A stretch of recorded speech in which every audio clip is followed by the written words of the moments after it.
So welcome to the tip of Long Point. We're in the middle of Lake Erie, 40 kilometers in the middle of Lake Erie, and Erie, Pennsylvania to our south and Nanticoke to our north. So a trip out to the tip usually takes about an hour to an hour and a half, depending on how many people we have in the boat and how many supplies we're running out.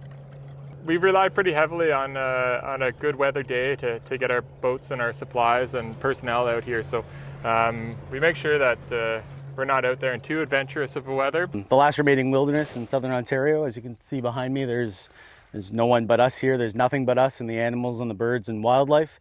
It's really a phenomenal resource and asset that we have in the beautiful province of Ontario.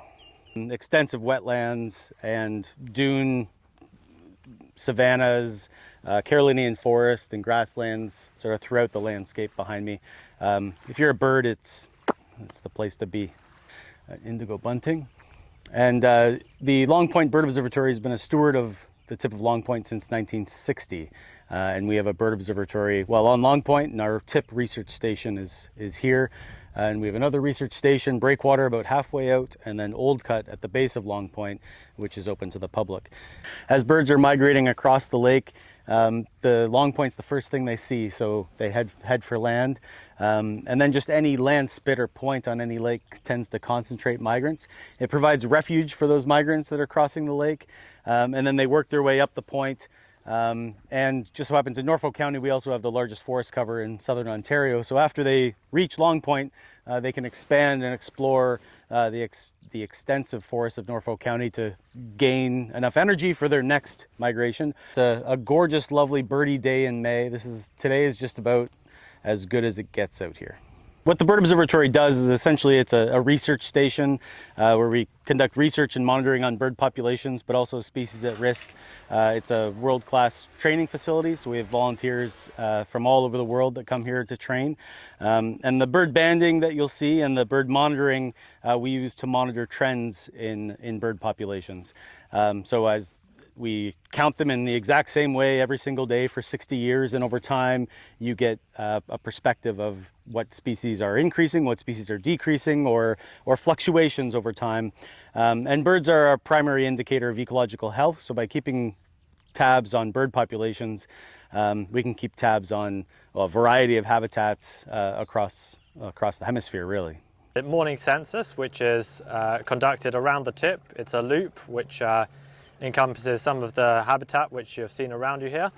It's an hour and a quarter, a walk around the location, and we count up every single individual of every species which we encounter. This happens every single day throughout the course of the spring and the fall. And then on top of that, we do daily banding when the conditions allow. So when the weather is suitable, when there's not too much wind, when there's no rain, then we'll do 6 hours of banding. That starts half an hour before sunrise and continues for 6 hours.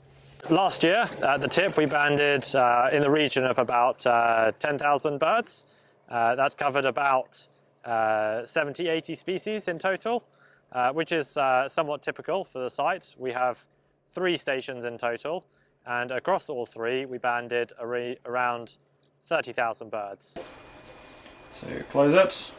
There we go. This one is a adult bird. It's replaced all its feathers. It's a 6-1. It's a fat 3, wing 61, 8.2. There's a few staff members who operate the stations and are banders in charge and program coordinators and project biologists and so on, but there's an overwhelming number of volunteers. If it were just myself out here, I'd only be able to accomplish a small portion of what's achieved in a usual year. So to have all of them out here is a privilege. We couldn't do what we do without our volunteers. Very grateful for them. Thank you. Some rustic living must be endured, so we don't have all that many washing facilities, but we do have the lake at our disposal, so any weather day like this here, there's no excuse not to jump in, even if it involves not showering for a week or eating some rather unpleasant food on maybe 1 or 2 nights. They will certainly go back with a big grin on their face. I can guarantee you that.